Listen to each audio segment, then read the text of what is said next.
War Prime Kelthros stood on the bridge of his flagship, watching the tactical display with satisfaction.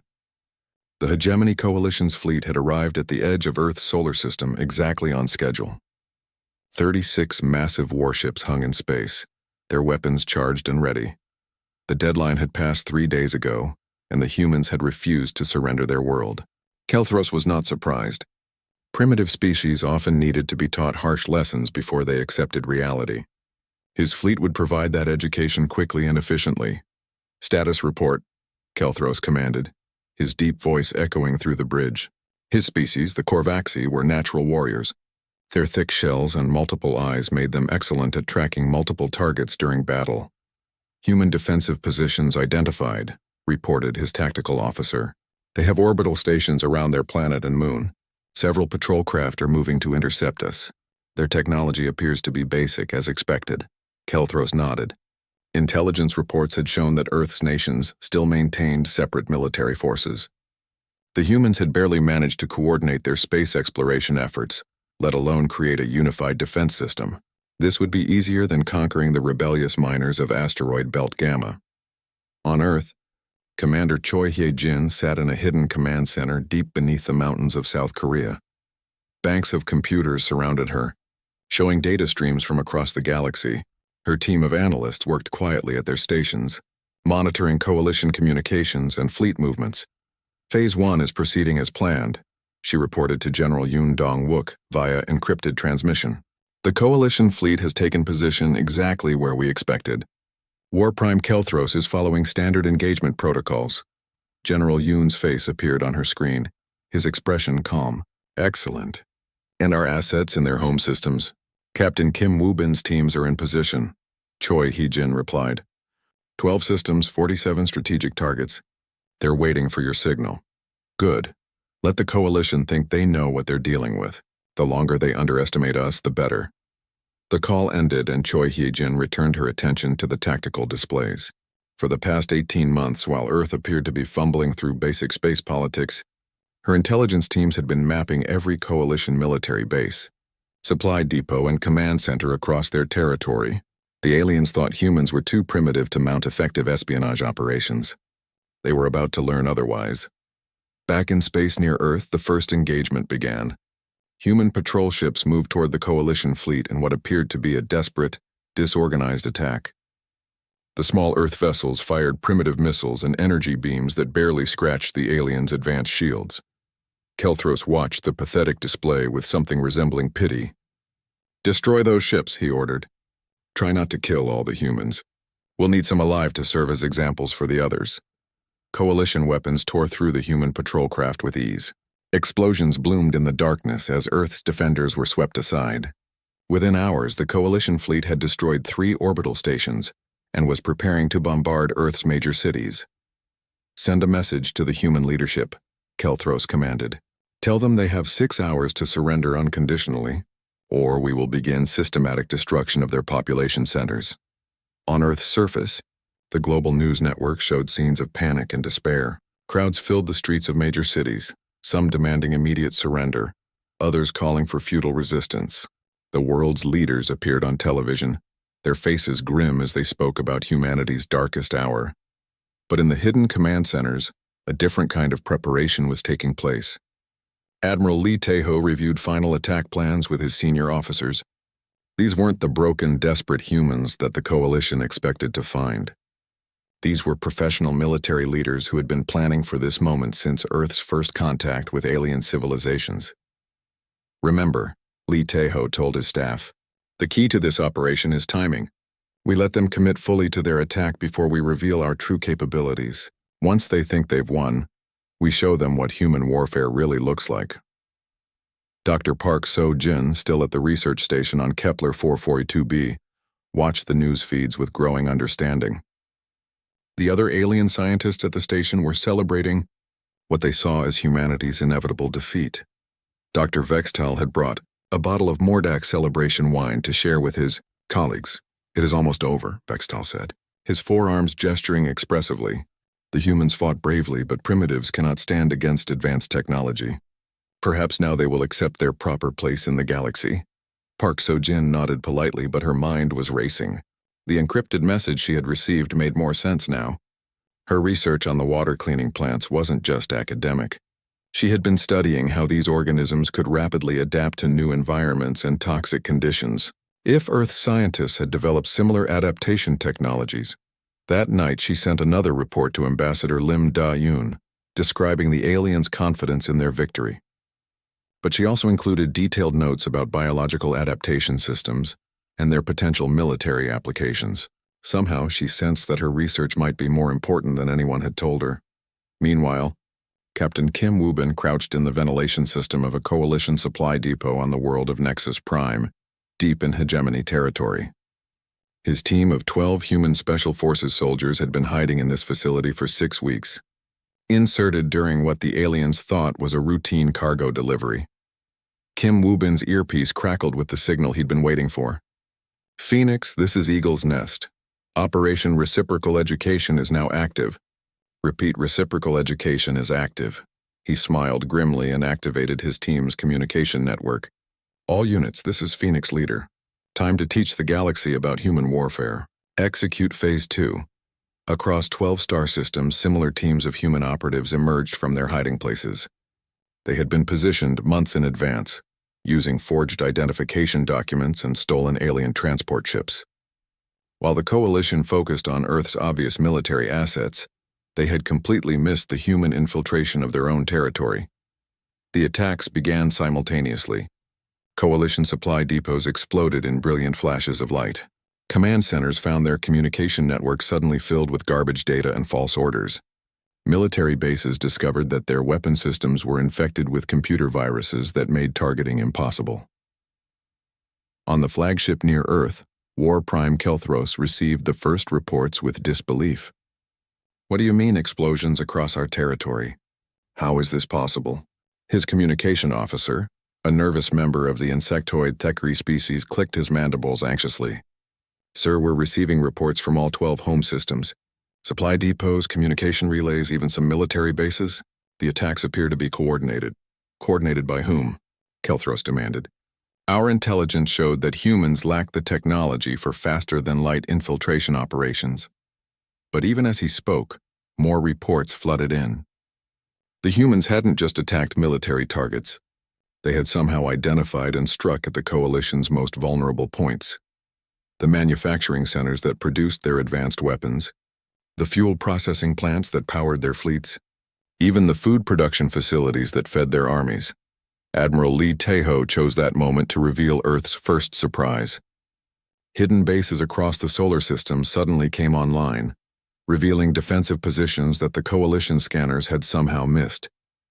Advanced human warships emerged from what had appeared to be empty space, their stealth systems finally powering down.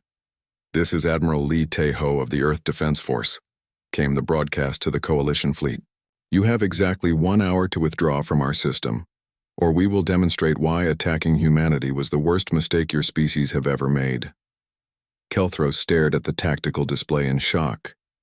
Where there had been a handful of primitive human ships, there were now dozens of advanced vessels, their weapon systems more sophisticated than anything in Coalition intelligence reports. "How?" he whispered. "How did they hide this from us?" The answer was beginning to dawn on military commanders throughout the Coalition territory. The humans hadn't just been lucky primitives who stumbled upon advanced technology. They had been studying, learning, and preparing for exactly this kind of conflict. While the aliens assumed human limitations based on their own experience, humanity had been developing capabilities that no other species had imagined. The real war was about to begin, and the galaxy was about to learn that underestimating humanity had been a fatal mistake. Admiral Lee Tae-ho watched the countdown timer on his command screen reach 0. The Coalition fleet had ignored his warning.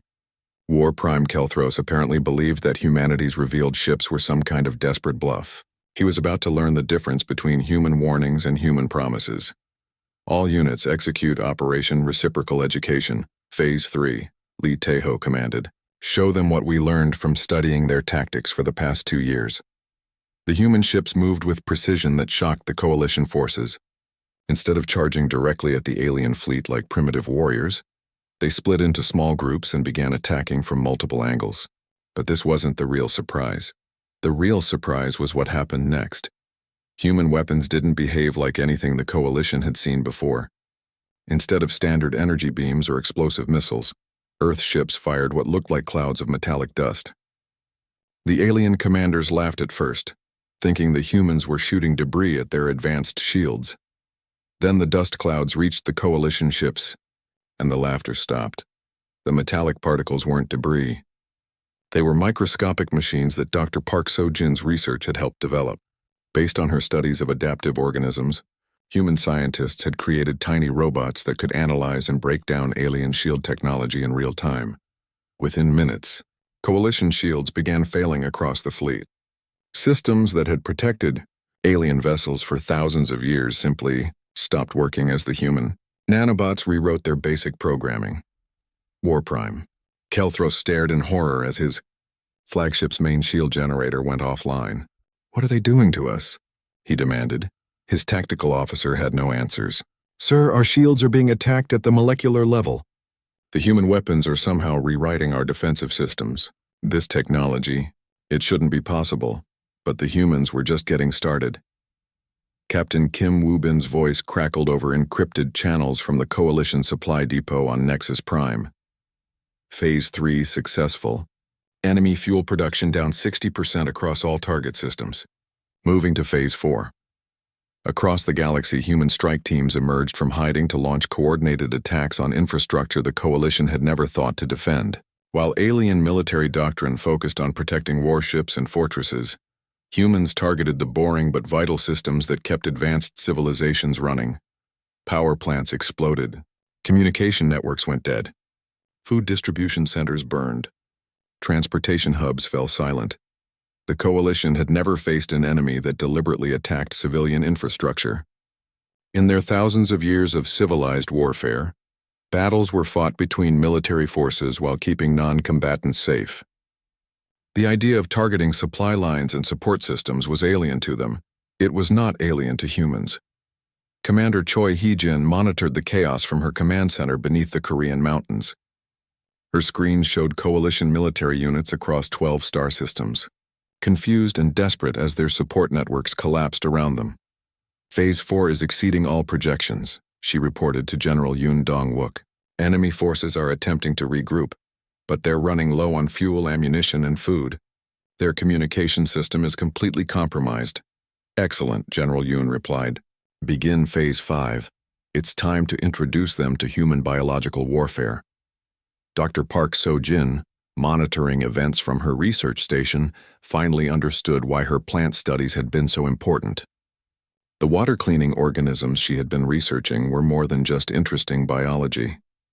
They were the foundation for weapons that could target the unique biochemistry of different alien species. While she watched, human ships began releasing what appeared to be harmless spores into space around the Coalition fleet. The aliens detected the biological material but weren't concerned.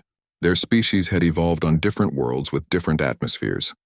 What could affect one species was usually harmless to others. They were wrong again. The human spores had been engineered using data from Park So-jin's research and samples collected during 2 years of diplomatic contact.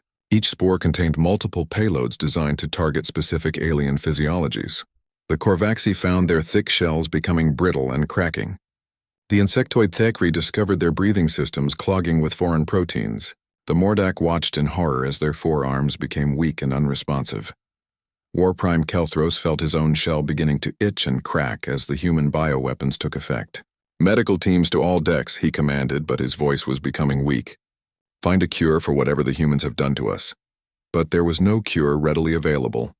Human scientists had spent months developing biological agents that targeted the specific weaknesses of each Coalition species.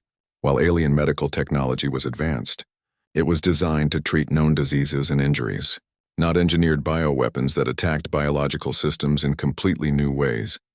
Admiral Lee Tae-ho pressed his advantage. "Coalition fleet, this is your final warning.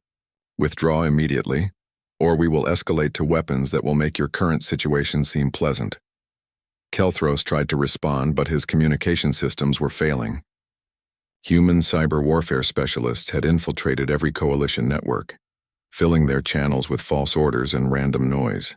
Fleet coordination became impossible as ship commanders couldn't tell which orders were real and which were human deceptions. The coalition fleet began to break apart. Some ships tried to retreat. Others attempted desperate attacks on Earth, and a few simply drifted helplessly as their crews succumbed to human bioweapons. The precise formation that had entered Earth's solar system dissolved into chaos.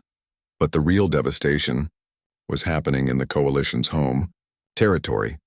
Captain Kim Woo-bin's teams had moved to their final targets, the industrial centers that manufactured coalition weapons and ships, using explosives that human chemists had designed specifically for alien construction materials. They brought down factories that had been building warships for centuries. On the world of Korvaxi Prime, massive shipyards collapsed in clouds of dust and debris. The Thekri industrial complex on Hive World 7 erupted in flames, as human saboteurs triggered chain reactions in the aliens' chemical processing plants. Mordek research facilities found their most advanced projects contaminated with human-designed viruses that corrupted decades of scientific data. The coalition's ability to wage war was crumbling faster than their leaders could comprehend. Commander Choi Hye-jin watched the intelligence reports flow in from across coalition territory. General, enemy military production capability is down to approximately 15% of pre-war levels. Their fleet coordination has collapsed completely. Most of their ground forces are trapped on their homeworlds without transportation or supply lines.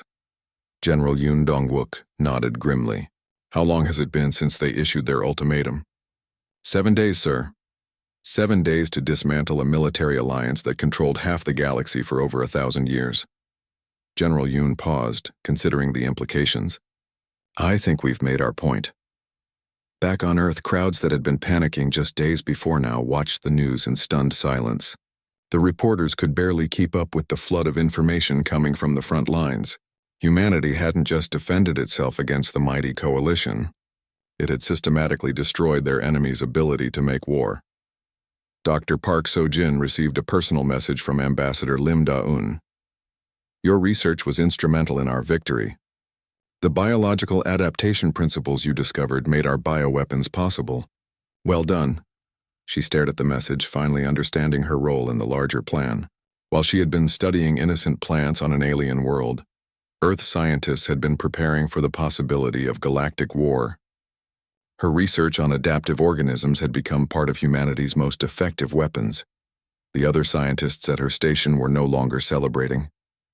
Dr. Vextal approached her with his forearms trembling. Whether from fear or the effects of human bioweapons, she couldn't tell. Dr. Park, he said quietly. I think I may have underestimated your species. She looked at him calmly. Many people have made that mistake recently. As reports continued to pour in from across coalition space, one thing became clear to every species in the galaxy. Humanity had not just won a defensive war. They had demonstrated a capacity for warfare that terrified even their allies. The coalition's mighty fleets were scrap metal, their industries were ruins, and their leaders were either dead or dying from human bioweapons. The galaxy was beginning to understand that Earth's children were not the primitive farmers that everyone had assumed. They were something far more dangerous, a species that had mastered the art of war before they learned to travel between stars. And now, they had both. High Regent Vorthak sat in his emergency bunker deep beneath the crystal spires of his home world, staring at reports that made no sense. In 3 weeks, the mighty hegemony coalition had been reduced to scattered remnants hiding in the ruins of their former empire. The reports were impossible to believe, yet they kept coming from every sector of coalition space. Human forces had appeared seemingly from nowhere, striking with weapons and tactics that defied everything the galaxy knew about warfare. Worse, they showed no signs of slowing down. How many systems have we lost? Vorthak asked his aide, a nervous Yathrani whose tentacles quivered with each piece of bad news. 37 confirmed losses, High Regent. Our remaining forces are trapped on their homeworlds. The humans have destroyed most of our transportation ships and orbital facilities. Vorthak closed his eyes. The coalition had controlled over 200 star systems just a month ago. Now they were reduced to isolated pockets of survivors, cut off from each other by human forces that seemed to be everywhere at once. Send a message to Earth, Vorthak said finally. Request immediate negotiations. Tell them we're willing to discuss terms. Meanwhile, on Earth, General Yoon Dong-wook was dealing with a different kind of crisis. The other members of the Galactic Council were flooding Earth's communications networks with urgent requests for meetings. Species that had ignored humanity for 2 years were now desperate to establish friendly relationships. Ambassador Lim, General Yoon said during their daily briefing, "What's the status of our diplomatic outreach?" Ambassador Lim Da-un looked exhausted but satisfied. "We're receiving surrender offers from coalition leadership every few hours. More importantly, 17 non-coalition species have requested formal alliance treaties with Earth. They're offering everything from technology exchanges to military cooperation." "And our response?" "We're being selective," Lim replied. "Some of these species spent the last 2 years treating us like primitive children. Now they want to be our best friends because they're afraid we'll do to them what we did to the coalition." General Yoon nodded. The galaxy's political landscape had changed completely. Species that had existed for millennia without fear of conquest were suddenly wondering if their worlds might be next on humanity's target list. Dr. Park So-jin was experiencing this shift firsthand at the research station on Kepler 442b. The alien scientist who had once spoken to her like a slow child now approached her with something approaching reverence. Dr. Vextal had recovered from the bioweapon exposure, but his attitude toward humans had changed dramatically. "Dr. Park," he said during one of their conversations, "I must ask you something. Did your species plan this war from the beginning?" Park So-jin considered the question carefully. "We hoped it wouldn't be necessary, but Earth's leaders learned long ago that hope is not a strategy. We prepared for the possibility that someone might try to take our world from us. But how did you hide such advanced technology from our intelligence services?" "You saw what you expected to see," Park So-jin replied. "Divided human nations with primitive weapons. You never looked for the coordination and advanced systems we kept hidden." Vextal's forearms moved in what she now recognized as a gesture of deep respect. "Your species has taught the galaxy a lesson about assumptions. Many worlds are reconsidering their policies toward newer civilizations. This was exactly what Admiral Lee Tae-ho had hoped to achieve. From his command ship in Earth orbit, he watched as human diplomatic teams began the delicate work of reshaping galactic politics. "Captain Kim," he said to his chief of staff, "what's our assessment of coalition military capability?" Captain Kim Woo-bin had returned from his special operations mission and was now helping to coordinate the aftermath of humanity's victory. "Effectively 0, sir. Their shipyards are gone, their weapons factories are destroyed, and most of their experienced military personnel are either dead or too sick from bioweapons to serve. It would take them decades to rebuild even basic defensive capabilities." "Good. And our own losses?" "Minimal. 12 ships damaged, 37 personnel wounded, none killed. The coalition never had a chance to mount effective resistance." Lee Tae-ho allowed himself a small smile. The victory had been even more complete than their most optimistic projections. But now came the harder task of managing the consequences. The galaxy was learning that humanity possessed technologies that none of the established species had developed. Human ships could appear and disappear in ways that seemed to violate known physics. Human weapons targeted weaknesses that other species hadn't even known existed. Human intelligence operations had penetrated supposedly secure alien facilities with embarrassing ease. Commander Choi Hyejin was fielding requests from dozens of species who wanted to understand how humans had achieved such capabilities. From her command center in Korea, she reviewed intelligence reports about the galaxy's reaction to humanity's demonstration of power. "General," she reported to Yoon Dong-wook, "we're seeing interesting developments across non-coalition space. Several species are upgrading their defensive systems, apparently trying to protect against human-style warfare. Others are attempting to develop similar weapons to what we used against the coalition." "Let them try," General Yoon replied. "It took us decades to develop those capabilities, and we had the advantage of studying existing alien technology while developing our own innovations. Most species think too much like specialists. They'll try to copy our weapons without understanding the underlying principles. This was the key to humanity's success.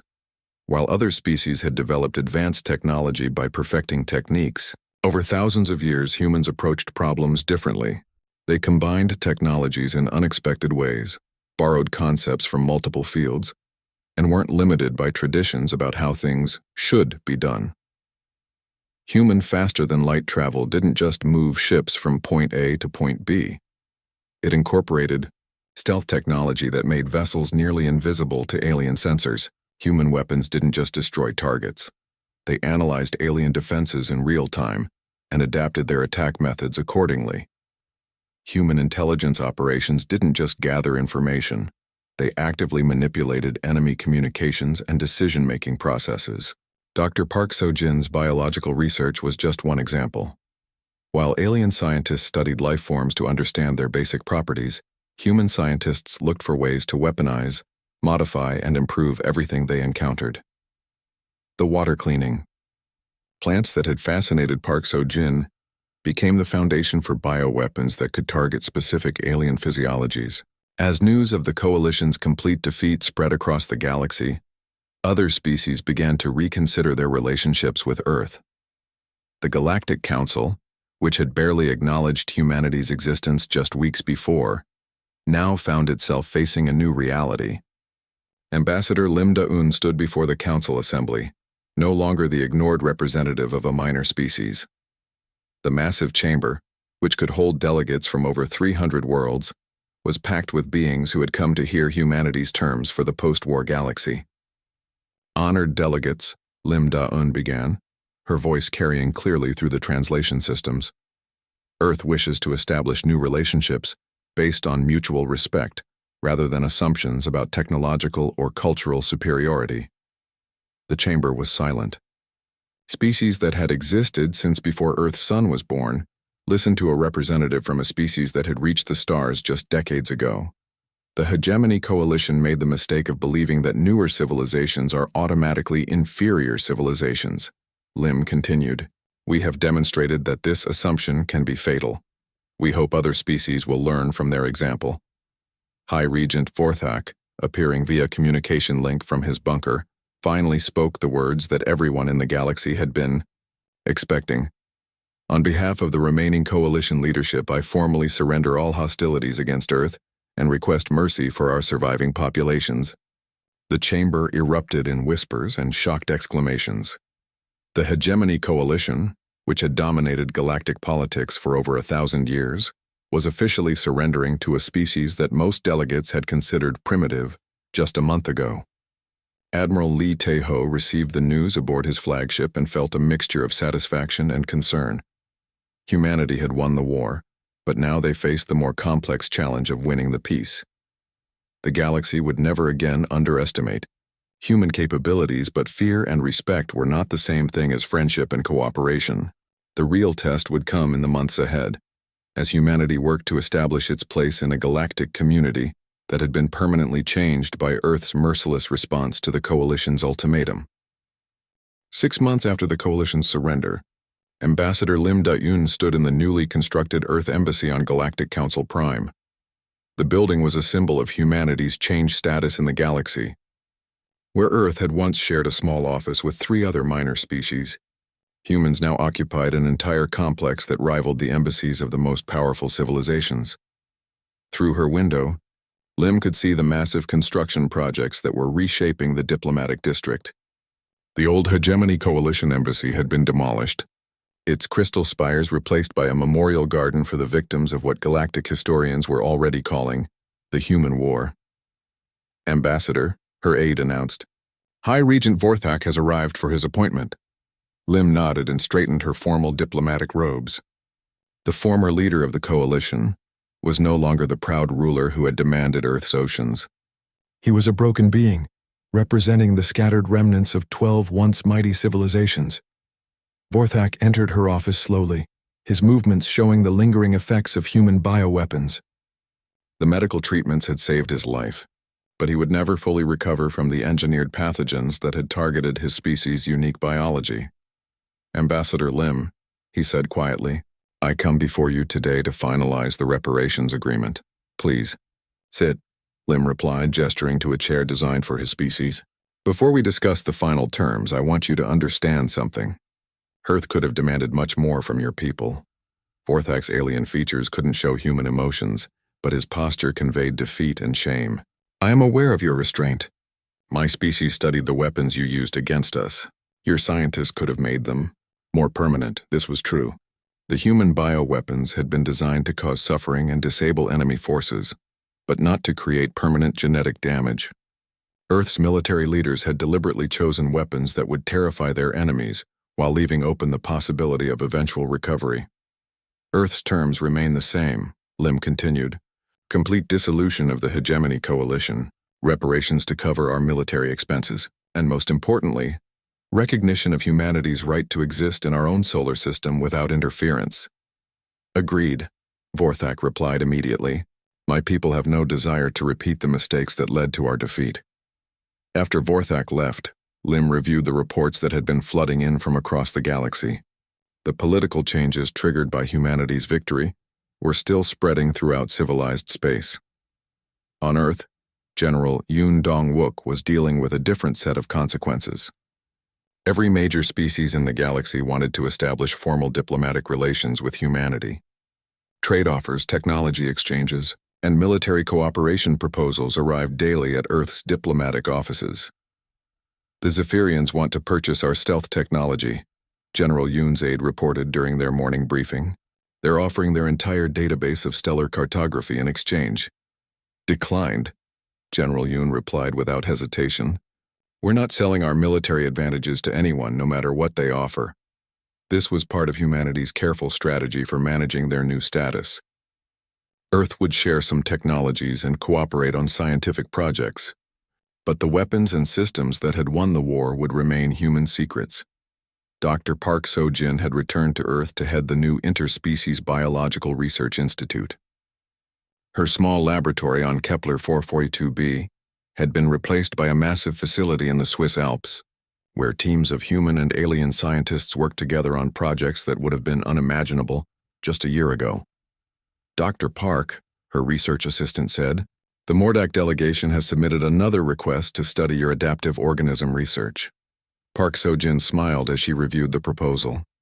The same species that had once dismissed her work as playing with plants now desperately wanted access to the biological principles that had helped defeat them.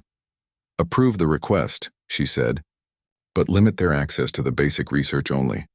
They can study how the organisms adapt to new environments, but not how we applied those principles to weapon development.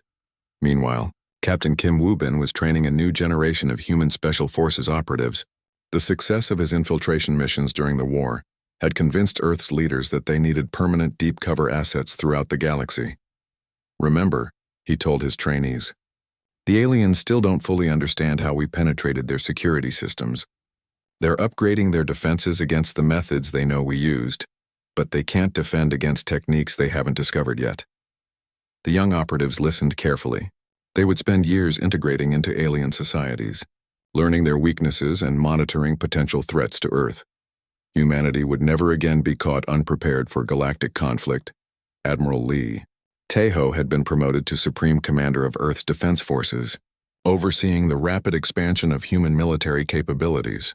The shipyards of Luna and Mars worked around the clock, building vessels that incorporated the best of human innovation and captured alien technology. Tatus, report on Project Deep Strike, he requested. From his chief engineer, new ships will be ready within 6 months, sir.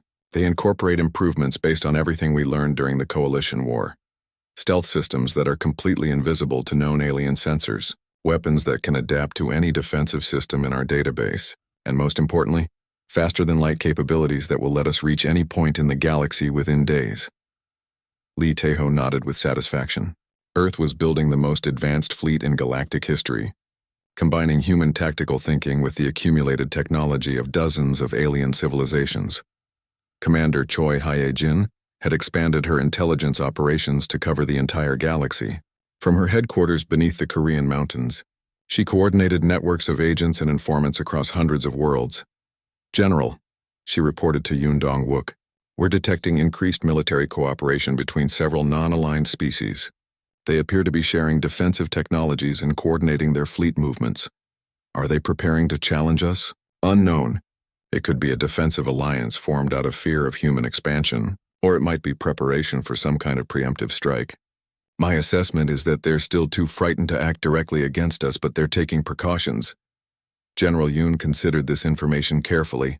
Humanity's decisive victory over the coalition had sent shockwaves throughout the galaxy, but it had also created new tensions. Species that had never worried about external threats were now building larger militaries and forming defensive alliances. Continue monitoring, he ordered, and make sure our diplomatic teams know about these developments. We need to balance our military strength with efforts to reassure other species that we're not planning galactic conquest. This was the delicate balance that Earth's leaders now had to maintain. They had demonstrated that humanity could destroy any threat to their existence. But they also needed to convince the galaxy that humans weren't interested in becoming the next galactic empire. Ambassador Lim Da-yoon was working on exactly this challenge. She spent her days meeting with delegations from across the galaxy, explaining Earth's position and negotiating new relationships based on mutual benefit, rather than fear. The key, she told her staff during one of their planning sessions, is to show that we're powerful enough to defend ourselves but not interested in conquering others. We want to be respected, not feared.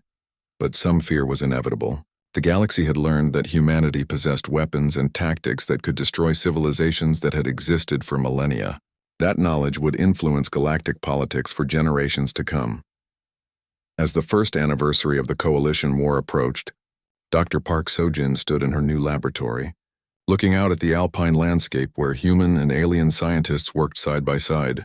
The water-cleaning plants that had started her research were now growing in carefully controlled environments, their adaptive properties being studied by researchers from a dozen species. She thought about how much had changed since she received that first emergency message from Earth. Humanity had gone from being ignored, newcomers, to the most feared military power in the galaxy. The question now was what they would do with that power. General Yoon Dong-wook had provided part of the answer in his recent speech to the Galactic Council. Earth seeks not to rule the galaxy, but to ensure that no one else can rule Earth. We will defend our interests and protect our allies, but we have no desire to become the masters of other worlds. Time would tell whether the galaxy believed those words. But one thing was certain. Never again would any species make the mistake of underestimating humanity. Earth's children had claimed their place among the stars, and they would defend that place with all the creativity, determination, and merciless efficiency that had won them their first galactic war. The galaxy had learned to respect human capabilities. Now it would learn to live with the consequences of that knowledge. Ambassador Park Seo-min stood in the center of the Great Hall.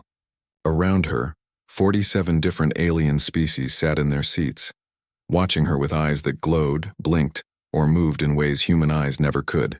The air smelled strange here, mixed with gases that each species needed to breathe. Some aliens floated in tanks of liquid. Others hung from the ceiling like bats. A few looked almost human, but their skin was the wrong color or they had too many fingers. She had practiced this speech 100 times. Earth's future depended on what she said in the next few minutes. Behind her, she could feel Admiral Han Woo-jin watching from the visitor seats. His face showed nothing, but she knew he was ready for the worst.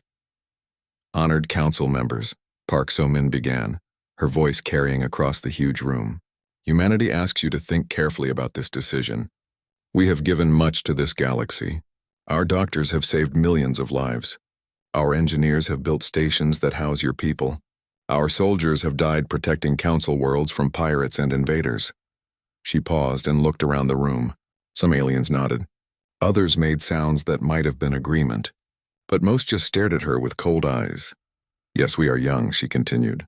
Yes, we make mistakes, but we learn fast. We adapt, we grow stronger. Is this not what you want in a council member? From the highest seat in the room, Council Speaker Vorthak spoke. His body was made of living crystal that changed colors when he talked. Right now, those colors were dark red and black, anger and decision.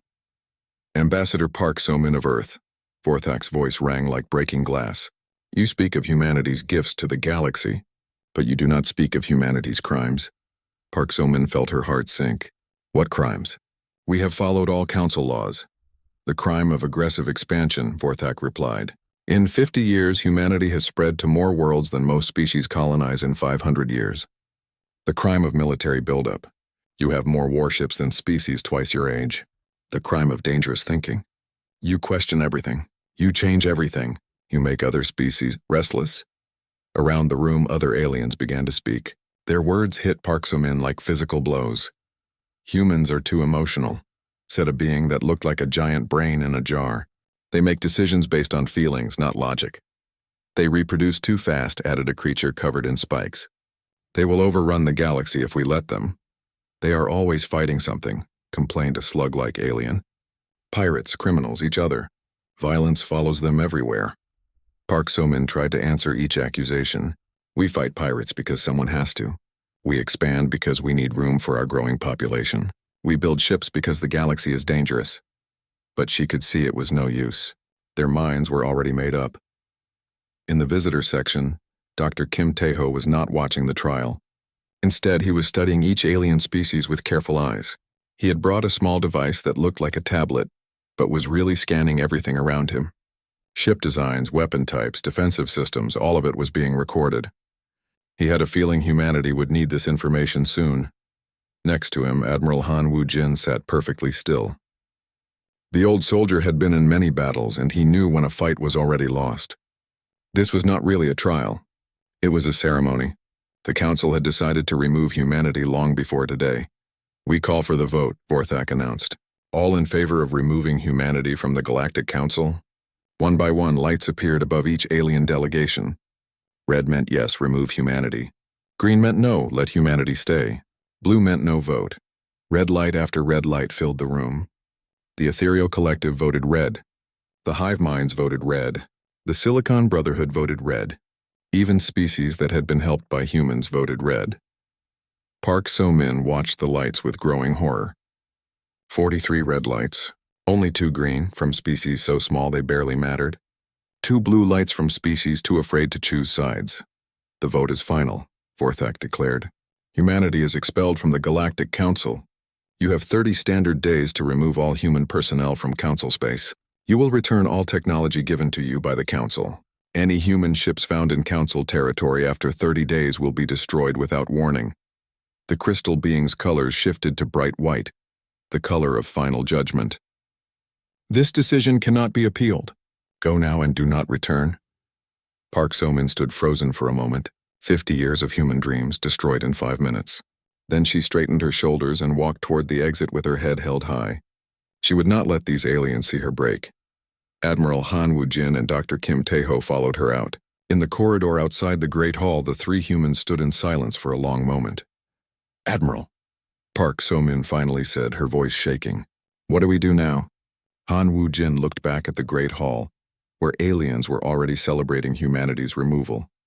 His weathered face showed the ghost of a smile. They think they're sending us to die in the dark, he said quietly. They have no idea humans were born in the dark.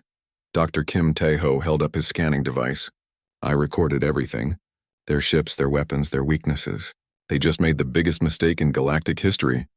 What mistake? Park So-min asked. They freed us, Admiral Han replied.